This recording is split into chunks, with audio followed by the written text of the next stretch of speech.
I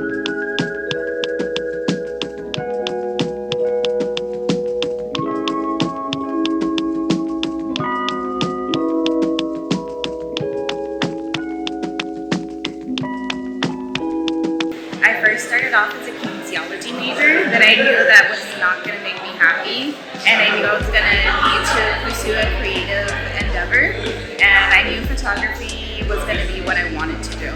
I've held a camera since I was like 4 or 5, and I started taking photos. My grandpa would give me a camera, and he was the reason I started taking photos. So I started with a point and shoot, and that's how I shot these photos, with all of the images for the show that I shot for today. So that's how I did it. I started at 16 in high school. I was like a junior, and I found out about film and disposable cameras, and then how film is tangible. I like the idea that it was something that couldn't really be destroyed, with something that's tangible, but not like data. And then I got my own SLR and started shooting some stuff. I really like artwork that's eclectic and just go with the flow. My uncle sold me this Canon Rebel. It was an old mark. I think it was like 2013, very old. And I just bought it off of him for like $300, but he gave me like 3 lenses with it, and I was like, I just started shooting with it. But I wasn't really shooting the typical things you see for Instagram and stuff. I kind of went more of the conceptual route without knowing it was artistic. It's actually really close to the Silver Lake flea market, and I thought it was a really interesting photograph because it's talking about losing your faith, which is really interesting, and I thought it was interesting to my style of photography and what I like to talk about in my art. But what was really cool about it was I had no idea at the time. I found out later that John Doe Gallery is actually an art gallery. So it's interesting to take photographs and stuff like that because it becomes into this idea of appropriation, oh, what's really art? Yeah, because it looks a lot like the kind of poster you see oh, sell your home, or we sell trucks, or we'll buy your used car type of deals. Oh, it was actually really fun. This is a print, and I've been enjoying showing photographic prints in their simple as they are essentially, but I've also kind of been curious about how that interaction of walking can be visible in the images. And I just began, I stepped on a print by accident at one point, and and from there it was very intentional, I guess. Suddenly I realized this could really be used in a really interesting way. So for this print, I brought it into the space, and despite my thinking it was going to be kind of a rectangle, I actually kind of did I put it on the floor and kind of used the dust on my shoes to create this drawing, and yeah, kind of physical drawing in a way, and that's something I'm thinking about as I go into my thesis. So it was an exciting process. This photo is featured one of my best friends, Pastel Bonito. She is a trans artist, and most of my photos do celebrate queer and trans women that are all important in my life. And with these photos, I really like to use expired roll of film, which gives me an excited process. I don't know what's going to happen, and that's the whole point of it. It's like getting a burrito kinded and not knowing the price that you're going to get, and that's the whole process of it. It's like being a kid again and playing, and that's the process. And that's with this. With my friends, it's supposed to be about friendship and joy with the queers and trans people in my life, because unfortunately we always hear the bad side of it, and we're supposed to remember that there's joy in it.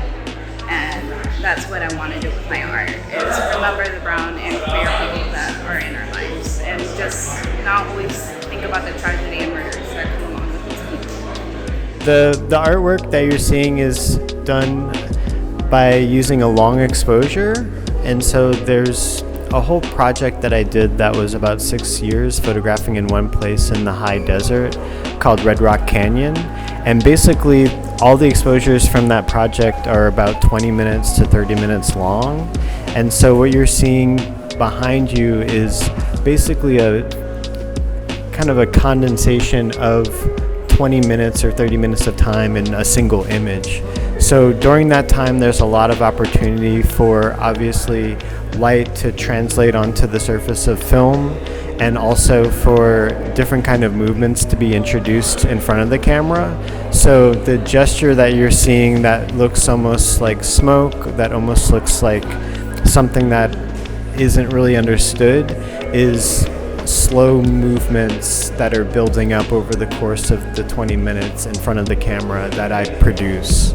So in a way, it's a collaboration with what is behind the photo and the landscape, but also to include these kind of emotional gestures as a response to being in a specific place.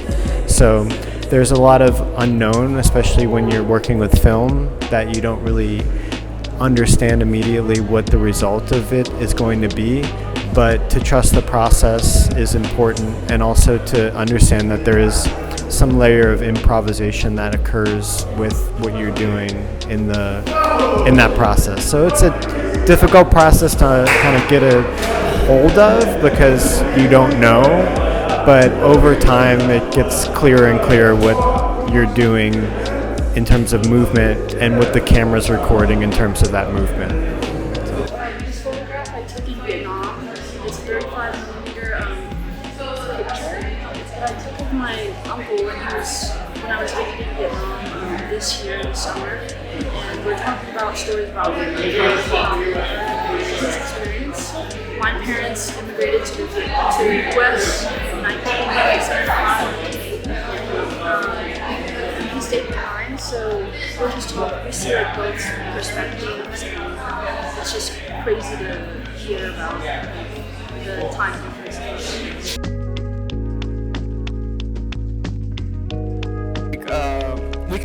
We start with like a theme, like an overall theme, and I will say for specifically for this show, we wanted it to be a theme that was broad, but still kind of had the same connection behind it instead of something very specific. Just so that, because we have to also take into consideration that we do have artists that do different type of styles of conceptual photography. They do black and white, color, film. Some people work with the body, some people work with the environment, and we're trying to think of a theme that would blend everyone's styles together. So I mean, this is what is so important about our gallery program. This is 100% student labor. It is their own curation. It is their own kind of thesis for the exhibition. They installed the exhibition. They did all of the publicity for the exhibition. So faculty have nothing to do with this exhibition. It's 100% student power.